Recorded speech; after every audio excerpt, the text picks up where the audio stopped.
Olá! Eu sou o professor Bispoeta, seu professor de língua portuguesa. Sempre tive muita pressa de bispoeta. Sempre tive muita pressa em me vestir para o passeio, escolhia roupa sem receio de encontrar peça que impeça meu andar sem compromisso. Posso ir sim de chinelo, pois não tenho anelo e também não sou submisso aos ditames da moda, flutuante como o mar, com suas ondas a quebrar, isso não me incomoda. Já para desenhar meus versos, o limite é o infinito. Aqui eu penso ou cogito, escolho os tipos imersos no guarda-roupa mental. E quanto mais eu escrevo, é aí que eu percebo a louca atividade cerebral movimentando o poema. Ele tece e desafia, mostra a fotografia, roupa a palavra entra em cena. E para você que acompanhou até aqui essa recitação, convido você a se inscrever no canal, tocar no sininho, compartilhar os vídeos e ao final peço que você coloque a sua observação, coloque seu ponto de vista. Eu terei o maior prazer de responder a todos os questionamentos, tudo bem? Bem, nós estamos entrando na formação de palavras do ponto de vista do conteúdo. É a quinta parte, o quinto módulo. Combinação de procedimentos formativos. Está neste rol de combinação dos tipos fundamentais de formação de palavras o discutidíssimo tipo de compostos como tira-teima, guarda-roupa. Acabei de falar aqui do guarda-roupa de palavras, em que entra um tema verbal puro, seguido em geral de substantivo, mas não necessariamente, pois pode aparecer outra classe, como um advérbio. Ganha pouco como eu. Pisa mansinho como a Elide. Um numeral, mata 7. Quanto à função oracional implícita, nesse segundo elemento, temos em geral um objeto direto, mas podemos ter um predicativo, espanta-coió, um circunstancial, pisa mansinho, ganha pouco, saltimvão. Esse espanta-coió é o que, professor? Espanta-coió, boa pergunta. Vou deixar para pesquisa. Vamos ver se você traz o resultado depois, Elide. Há também particularidades formais na constituição desses compostos. Na fase da composição lexemática, o composto prolexemático se reduz pela supressão de possíveis sufixos ou pelas proposições que normalmente seriam empregadas na construção de um composto prolexemático substantivo com outro substantivo. Dá-se a supressão regularmente quando o segundo elemento corresponde a uma função oracional, com o qual o verbo implicado na composição prolexemática se constrói sem preposição do tipo de girassol. Observe que aqui nós não temos o hífen, não é hifinizada essa palavra, porque as duas se aglutinaram, que se parafraseia aproximadamente com algo que gira na direção do sol. Bonito isso, hein, Elide? Você pode dizer para nós o que significa esse girassol? O que o girassol faz? Ele fica aberto só na direção do sol. Ah, e quando não tem sol? Eles se viram uns para os outros. Olha que interessante. Muito bonita essa palavra girassol e muito adequada para mostrar o que o vegetal faz.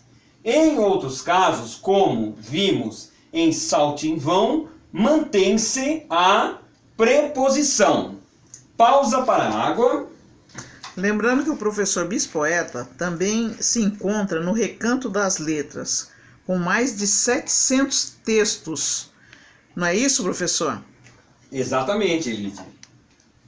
Bem, hoje nós temos aqui, fazendo companhia para nós, um livro que é de uma leitura bastante interessante. É A Metamorfose de Franz Kafka. Se não leram, sugiro a leitura. É uma leitura bastante interessante, bastante surpreendente. Se puderem, leiam, vocês vão saborear essa leitura, essa obra kafkiana. Tudo bem? Bem, dando prosseguimento às nossas considerações sobre a formação de palavras do ponto de vista de conteúdo, entendem-se tais compostos como alguma coisa que tira teima, alguém ou alguma coisa que guarda roupa. Falando do tira-teima e do guarda-roupa. Isto é, paráfrases de uma composição prolexemática como tirador ou tiradora, guardador ou guardadora, a que se acrescentam o lexema teima ou roupa.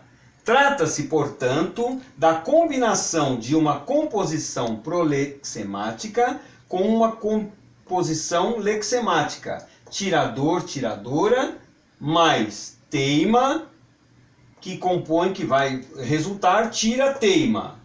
Em face desta análise semântica, chega-se à conclusão de que o chamado elemento verbal desse tipo de composição não é nem um imperativo, nem nenhuma outra forma verbal conjugada. Trata-se uma derivação regressiva que, do ponto de vista funcional, é um substantivo ou, então, semanticamente, um particípio substantivado.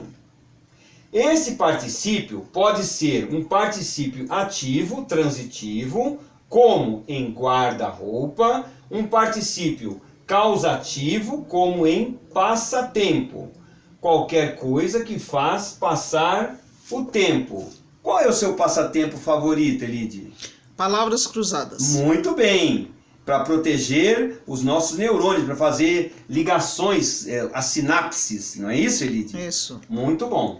Esta análise é confirmada pelo fato de, quando não há na língua um composto deste tipo, se utilizaram compostos prolexemáticos em construção preposicional com um segundo elemento, medidor de gás, espalhador de cera, prendedor de gravata, etc. E aqui eu deixo uma pequena brincadeira com as palavras. A palavra alimenta, ora mel, ora pimenta. Convido vocês a fazerem também as suas brincadeiras com as palavras. Sempre vai resultar algo de interessante. Façam, a Elide faz, tem muitas pessoas que fazem, e é assim que nós construímos o nosso saber, é assim que nós construímos o nosso conhecimento, fazendo das palavras nossas companheiras. Quanto mais palavras nós tivermos no nosso guarda-roupa, melhores serão nossas escolhas. Por isso que eu falei daquela palavra, palavra roupa. Por quê? Nós vamos usar a roupa adequada à situação. Da mesma maneira, nós vamos usar nossas escolhas verbais, nossas escolhas do léxico, de acordo com a ocasião. Se nós estamos numa roda de amigos, numa mesa de bar, vamos utilizar aquela linguagem adequada para aquela situação. Se estamos falando com pessoas simples, vamos procurar usar uma linguagem mais simples, de modo que aquela pessoa possa nos compreender. O importante é comunicar. Agora, logicamente, se nós estamos diante de uma bancada apresentando o nosso trabalho de conclusão de curso, aí vai ter que ser uma linguagem adequada a essa situação. Tudo bem? Bem, espero que vocês sejam muito felizes e fiquem com Deus.